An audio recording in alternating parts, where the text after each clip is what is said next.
आज के लेक्चर में हम प्रूव ये करेंगे कि अगर हमें कोई यूनिफॉर्मली कंटिन्यूस फंक्शन दिया गया है तो ऐसी सूरत में जब भी आप डोमेन के अंदर कॉची सीक्वेंस लेंगे तो उसकी इमेजेस वाली जो सीक्वेंस होगी वो रेंज में कॉची सीक्वेंस होगी। इसके अलावा लास्ट लेक्चर में जो हमने थ्योरम प्रूफ किया था उसकी कन्वर्स स्टेटमेंट लिखेंगे और प्रूव ये करेंगे काउंटर एग्जाम्पल की मदद से कि वो कन्वर्स स्टेटमेंट ट्रू नहीं है। स्टार्ट करते हैं आज का लेक्चर। सबसे पहले जो हमने लास्ट लेक्चर में जो थ्योरम प्रूफ किया था उसकी स्टेटमेंट देखते हैं। थ्योरम ये था कि अगर ए आर का सबसेट हो और एफ ए से आर पे कोई लिप्सिस फंक्शन हो तो फिर एफ यूनिफॉर्मली कंटिन्यूस होगा। अगर कोई फंक्शन लिप्सिस फंक्शन है तो फिर वो यूनिफॉर्मली कंटिन्यूस होगा। अब इसके कन्वर्स स्टेटमेंट क्या बनती है? इसके कन्वर्स स्टेटमेंट ये बनती है कि अगर कोई फंक्शन यूनिफॉर्मली कंटिन्यूस है तो फिर वो लिप्सिस होगा। क्या ऐसा ट्रू होता है? ऐसा ट्रू नहीं होता। अगर ऐसा ट्रू होता तो लास्ट लेक्चर में हम थ्योरम को इफ एंड ओनली इफ के साथ प्रूफ कर सकते थे। ये ट्रू नहीं होता, इस बात के लिए हम एक काउंटर एग्जाम्पल लेंगे। लेकिन काउंटर एग्जाम्पल लेने से पहले ज़रा याद कर लेते हैं कि फंक्शन को लिप्सिस फंक्शन कब कहते हैं। एक फंक्शन ए से आर के ऊपर लिप्सिस फंक्शन होगा अगर हमें एक पॉजिटिव नंबर के मिल जाए कि जब भी आप डोमेन के पॉइंट्स u और v लें तो f of u minus f of v का modulus lesser equal to k times u minus v का मॉडुलस है। अगर कोई फंक्शन इस कंडीशन को सेटिस्फाई करे तो हम कहेंगे वो फंक्शन लिप्सिस फंक्शन है। और इस वक्त हम प्रूव ये करना चाहते हैं कि फंक्शन अगर यूनिफॉर्मली कंटिन्यूस है फिर ज़रूरी नहीं है कि वो लिप्सिस फंक्शन भी हो। उसके लिए काउंटर एग्जाम्पल ले रहे हैं। याद करते हैं कुछ ऐसे फंक्शंस के बारे में जिन्हें हमने प्रूफ किया है कि वो यूनिफॉर्मली कंटिन्यूस हैं। उन्हीं में से हम एक फंक्शन को प्रूफ करेंगे कि वो यूनिफॉर्मली कंटिन्यूस तो है लेकिन लिप्सिस फंक्शन नहीं है। हमने प्रूफ किया था कि f of x is equal to square root of x, ये 0 से इन्फिनिटी वाले इंटरवल में जिसमें 0 शामिल है यूनिफॉर्मली कंटिन्यूस है। और अब हम प्रूव ये करने लगे हैं कि ये फंक्शन लिप्सिस नहीं है। सपोज कर लेते हैं कि है। अगर हम मान लें कि ये फंक्शन लिप्सिस फंक्शन है तो क्या होगा? डेफिनेशन के मुताबिक हमें एक पॉजिटिव नंबर k मिलेगा। किस खूबी के साथ मिलेगा?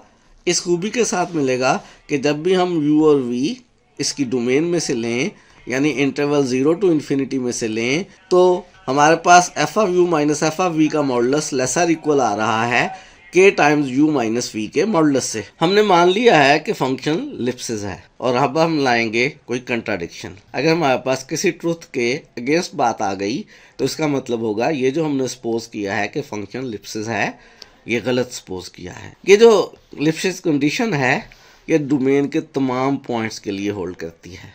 ऐसा करते हैं u और v में से एक पॉइंट हम खास पॉइंट ले रहे हैं 0।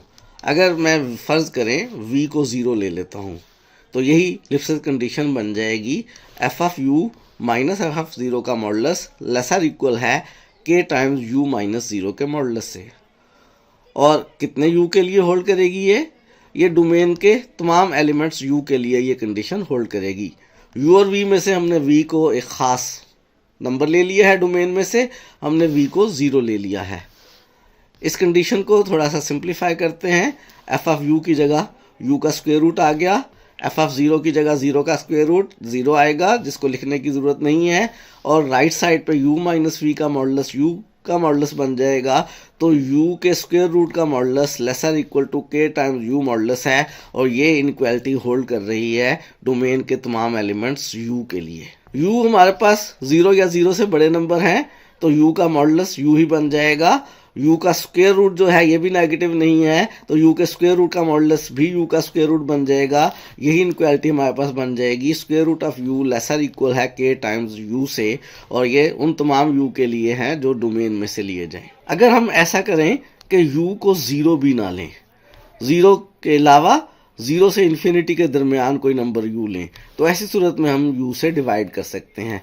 अगर u को लेफ्ट साइड पर ले आए डिवाइड हो जाएगा, नेगेटिव नंबर है नहीं, ये ज़ीरो हमने खुद से कह दिया है नहीं लेना है। तमाम u ले सकते हैं, हम इन्हें इस वक्त ख़ास u ले लिए हैं जो ज़ीरो नहीं है। तो u से डिवाइड करने पे लेफ्ट साइड पे 1/u का square root lesser equal to k आ गया। ये उन तमाम डोमेन के एलिमेंट्स u के लिए है जो ज़ीरो से इन्फिनिटी के दरमियान है, अलबत्ता ज़ीरो के लिए ये इनक्वालिटी होल्ड नहीं कर रही है।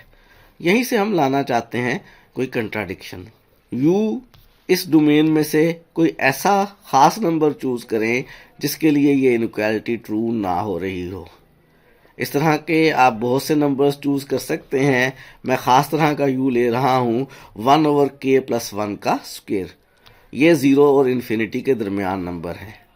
k हमने कहा है जो हमें मिला है लिप्सिस कंडीशन के लिए वो कोई पॉजिटिव नंबर है, तो k+1 पॉजिटिव होगा, उसका स्क्वायर पॉजिटिव होगा, उसका रेसिप्रोकल पॉजिटिव नंबर होगा। तो ये u जो है ये ज़ीरो और इन्फिनिटी के दरमियान नंबर है, इसके लिए भी ये इनक्वालिटी होल्ड कर रही है। तो u की जगह इस इनक्वालिटी में 1/k+1 का स्क्वायर रूट लिख दिया। स्क्वायर और स्क्वायर रूट कैंसिल हो जाएंगे, k+1 न्यूमरेटर में आ जाएगा और k+1 laser equal to k। क्या ऐसा मुमकिन है? अगर दोनों साइडों पे k को कैंसिल आउट कर दें तो 1 लेसर इक्वल टू 0। क्या 1 0 से लेसर इक्वल होता है? बिल्कुल भी मुमकिन नहीं है।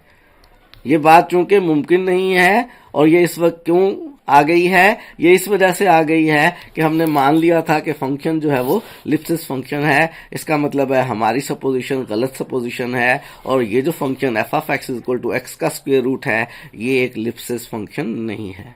तो हमने लास्ट लेक्चर में जो थ्योरम प्रूफ किया था उसके कन्वर्स स्टेटमेंट लिखी और प्रूव ये किया कि वो कन्वर्स स्टेटमेंट ट्रू नहीं है, यानी हमें ऐसे फंक्शंस मिल जाते हैं जो यूनिफॉर्मली कंटीन्यूअस हैं और लिप्सिस फंक्शंस नहीं हैं। आज के लेक्चर में अब जो हम बात प्रूफ करना चाह रहे हैं वो ये है कि अगर ए आर का सबसेट हो, एफ ए से आर पे फंक्शन हो और ये यूनिफॉर्मली कंटीन्यूअस फंक्शन हो, तो ऐसी सूरत में जब भी आप डोमेन के अंदर कोई कॉची सीक्वेंस लेंगे तो उसकी इमेजेस वाली जो सीक्वेंस होगी f(n) वो रेंज के अंदर एक कॉची सीक्वेंस होगी। हमने पहले कंटिन्यूटी पढ़ी थी, कंटिन्यूटी के बाद हमने यूनिफॉर्म कंटिन्यूटी पढ़ी थी और हमने कहा था कि बेसिकली हम इसलिए पढ़ रहे हैं कि कुछ ख़ास खूबियाँ ऐसी हैं जो सिर्फ यूनिफॉर्म कंटिन्यूटी प्रिजर्व करती है, कंटिन्यूटी प्रिजर्व नहीं करती है।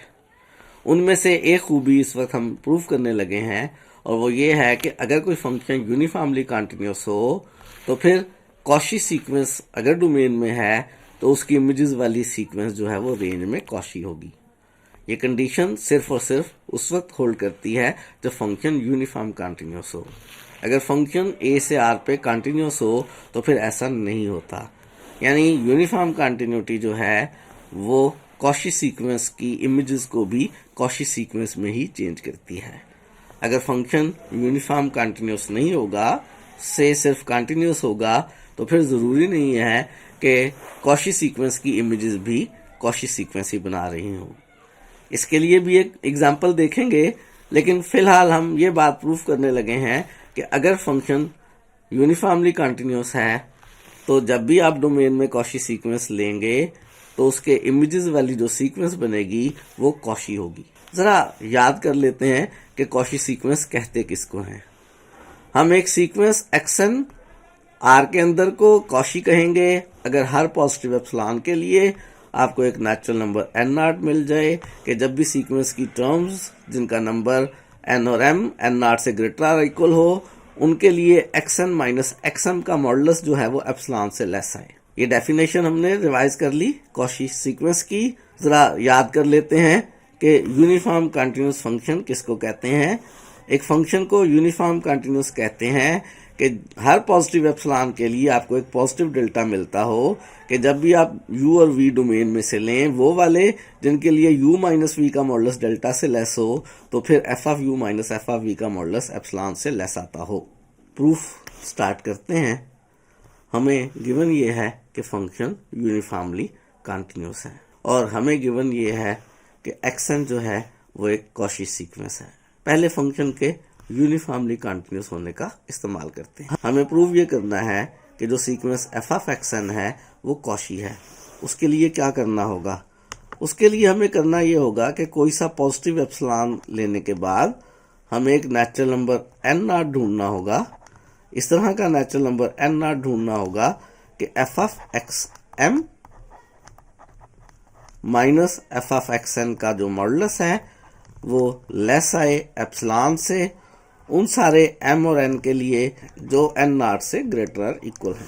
ये बात हम सीक्वेंस एफ एक्स एन के लिए प्रूफ करना चाहते हैं और इस्तेमाल करना चाहते हैं किसका? पहले इस बात का कि जो फंक्शन f है वो यूनिफॉर्मली कंटिन्यूस है। एक्सन हम ले रहे हैं एक कॉशी सीक्वेंस और फंक्शन की यूनिफॉर्म कंटिन्यूटी का इस्तेमाल करते हुए जब भी हम कोई सा पॉजिटिव एप्सिलॉन लेंगे हमें मिलेगा एक पॉजिटिव डेल्टा, इस खूबी के साथ कि जब भी हम u और v डोमेन में से लें और वो u और v लें जिनके लिए u माइनस वी का मॉडुलस डेल्टा से लेस है तो f of u minus f of v का मॉडुलस एप्सिलॉन से लेस है। ये बात फंक्शन की यूनिफॉर्म कंटिन्यूटी की वजह से होल्ड कर रही है। और चूंकि सीक्वेंस हमने a में कॉशी ली है इसलिए इस कॉशी सीक्वेंस एक्सन के लिए जब भी हम कोई पॉजिटिव नंबर एप्सिलॉन लेंगे हमें एक नेचुरल नंबर मिलेगा। किस तरह का नेचुरल नंबर एन नॉट मिलेगा कि जब भी एन और एम एन नॉट से ग्रेटर और इक्वल होंगे एक्सन माइनस एक्सएम का मॉडुलस एप्सिलॉन से लेस होगा। ये बात हर पॉजिटिव एप्सिलॉन के लिए होल्ड कर रही है। तो क्या ये बात इस डेल्टा के लिए होल्ड करेगी जो हमें गिवन पॉजिटिव एप्सिलॉन के कॉरस्पॉन्डिंग यूनिफॉर्म कंटिन्यूटी की वजह से मिला है? जी बिल्कुल, इस डेल्टा के लिए भी ये बात होल्ड करेगी। तो चूंकि सीक्वेंस हमारे पास कॉशी सीक्वेंस है तो ये जो पॉजिटिव डेल्टा है हमारे पास जो एप्सिलॉन के कॉरस्पॉन्डिंग हमें यूनिफॉर्म कंटिन्यूटी ऑफ एफ की वजह से मिला है, इस डेल्टा पॉजिटिव के लिए भी हमें एक नेचुरल नंबर एन नॉट मिलेगा। किस तरह का नेचुरल नंबर एन नॉट मिलेगा? इस तरह का नेचुरल नंबर एन नॉट मिलेगा कि जब भी एन और एम एन नॉट से ग्रेटर और इक्वल होंगे तो एक्सन माइनस एक्सएम का मॉडुलस डेल्टा से लेस होगा। ये जो इनक्वालिटी नंबर 2 है ये उन तमाम n और m के लिए होल्ड कर रही है जो n नॉट से ग्रेटर और इक्वल हैं। और अगर हम इनक्वालिटी नंबर 1 को देखें, इनक्वालिटी नंबर 1 ये कहती है कि जब भी डोमेन में से आप नंबर्स लें जिनके डिफरेंस का मॉडुलस डेल्टा से लेस हो तो f of u minus f of v का मॉडुलस एप्सिलॉन से लेस होता है। चूंकि xn और xm डोमेन में से हैं और xn माइनस xm का मॉडुलस डेल्टा से लेस है तो 1 का इस्तेमाल करते हुए हमारे पास f of xn minus f of xm का मॉडुलस एप्सिलॉन से लेस होगा और उस वक्त होगा जब n और m n नॉट से ग्रेटर और इक्वल होंगे। और यही बात तो हम प्रूफ करना चाहते थे। हमने शुरू में कहा था कि कोई सा पॉजिटिव एप्सिलॉन लेके हम एक नेचुरल नंबर n नॉट ढूंढना चाहते हैं कि f of xn minus f of xm का मॉडुलस एप्सिलॉन से लेस हो जब भी m और n नॉट से ग्रेटर और इक्वल हो। तो हमने कोई सा पॉजिटिव एप्सिलॉन लिया और फिर हमने एक नेचुरल नंबर एन नॉट ढूंढा कि f of X N minus f of XM का मॉडुलस एप्सिलॉन से लेस है जब भी एन और एम ग्रेटर और इक्वल टू एन नॉट है। और क्या नतीजा निकला इसका नतीजा ये निकला कि जो एफ एक्सएन सीक्वेंस है वो कॉशी सीक्वेंस है आर में। तो हमने बात की है कि अगर फंक्शन यूनिफॉर्मली कंटिन्यूस हो तो आप जब भी डोमेन में कोई कॉशी सीक्वेंस लेंगे उसकी इमेजेस वाली जो सीक्वेंस है वो रेंज में कॉशी होगी। ये जो अभी थ्योरम हमने प्रूफ किया है इस थ्योरम की कंट्रापोजिटिव स्टेटमेंट की मदद से अब हम एक एग्जांपल में प्रूव ये करेंगे कि फंक्शन जो है वो यूनिफॉर्मली कंटिन्यूस नहीं है। हमारे पास एग्जांपल है f of x equal to 1 over x function है। प्रूव ये करना है कि ये यूनिफॉर्मली कंटिन्यूस नहीं है ओपन इंटरवल 0-1 पे। वो कि ये बात हम पहले भी प्रूव कर चुके हुए हैं लेकिन अब इसी बात को हम जो लास्ट थ्योरम प्रूफ किया है उसकी कंट्रापोजिटिव स्टेटमेंट की मदद से प्रूफ करने लगे हैं। हमने जो थ्योरम किया है वो ये कहता है कि अगर कोई फंक्शन यूनिफॉर्मली कंटिन्यूस हो तो ऐसी सूरत में कॉशी सीक्वेंस की इमेजेस वाली सीक्वेंस भी कॉशी होगी। कंट्रापोजिटिव स्टेटमेंट हम कहते किसको हैं? अगर हमारे पास कोई इम्प्लीकेशन हो कि P इम्प्लाइज Q तो इसके कंट्रापोजिटिव इम्प्लीकेशन होती है not Q implies not P। ये दोनों स्टेटमेंट्स आपस में इक्विवेलेंट हुआ करती हैं।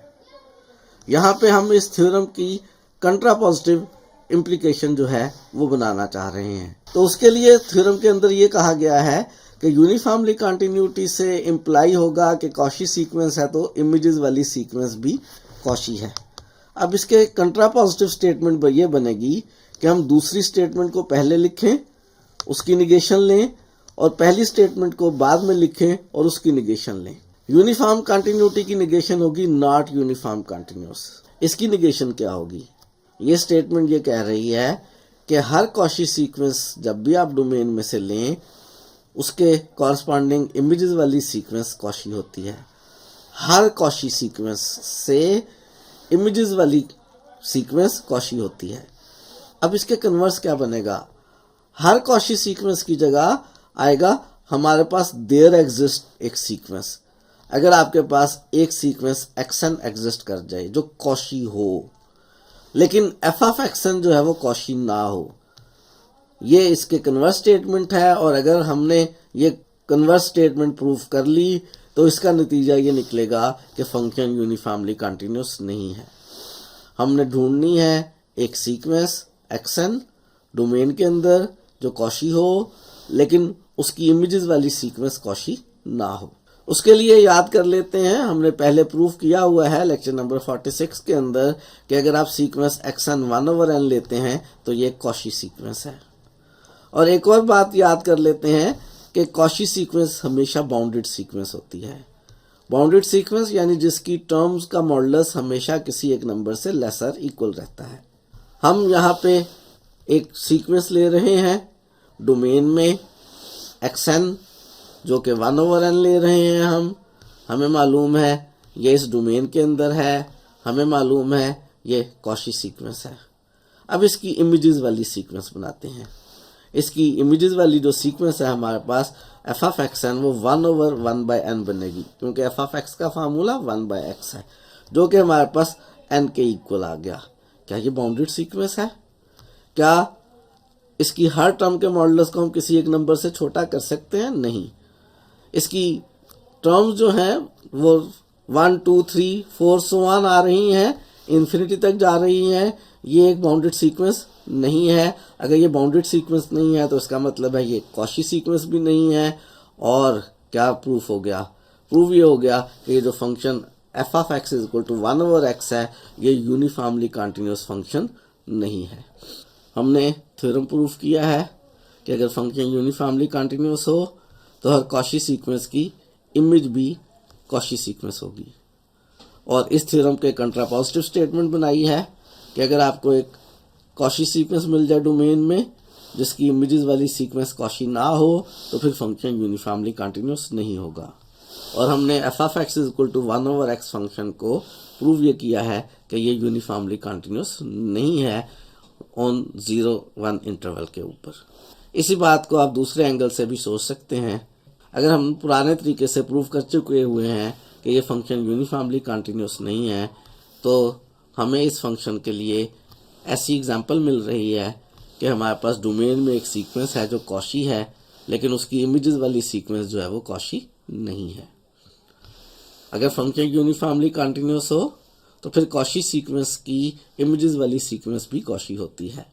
और अगर फंक्शन यूनिफॉर्मली कंटिन्यूअस ना हो तो आपको डोमेन में ऐसी सीक्वेंसेस मिल जाती हैं जो कॉशी होती हैं, लेकिन उनकी इमेजेस वाली सीक्वेंसेस कॉशी नहीं होती हैं। ये एग्जांपल हमारे लिए दोहरे तरीके से काम आ रही है। एक तो हम इस एग्जांपल को इस थ्योरम की मदद से साबित कर सकते हैं कि यूनिफॉर्मली कंटिन्यूअस नहीं है फंक्शन, और दूसरा अगर हम पहले से प्रूव कर चुके हुए हैं कि ये फंक्शन यूनिफॉर्मली कंटिन्यूअस नहीं है तो ये फंक्शन हमें बताता है कि ऐसी सीक्वेंसेस मौजूद हैं हमारे पास डोमेन में जो कॉशी हैं, लेकिन उनकी इमेजेस वाली सीक्वेंसेस कॉशी नहीं है। तो इस थ्योरम के अंदर यूनिफॉर्मली कंटिन्यूअस होना जो है वो बहुत अहम बात है। अगर कोई फंक्शन यूनिफॉर्मली कंटिन्यूअस हो तो फिर डोमेन की कॉशी सीक्वेंसेस की इमेजेस भी कॉशी सीक्वेंसेस बना करती हैं। तो ये एक बेनिफिट है इस बात का कि फंक्शन यूनिफॉर्मली कंटिन्यूअस हो तो हमें क्या फ़ायदा हो सकता है ऐसे फंक्शन के बारे में। आज के लिए इतना ही रखते हैं, मज़ीद चीज़ें सीखेंगे आने वाले दिनों में।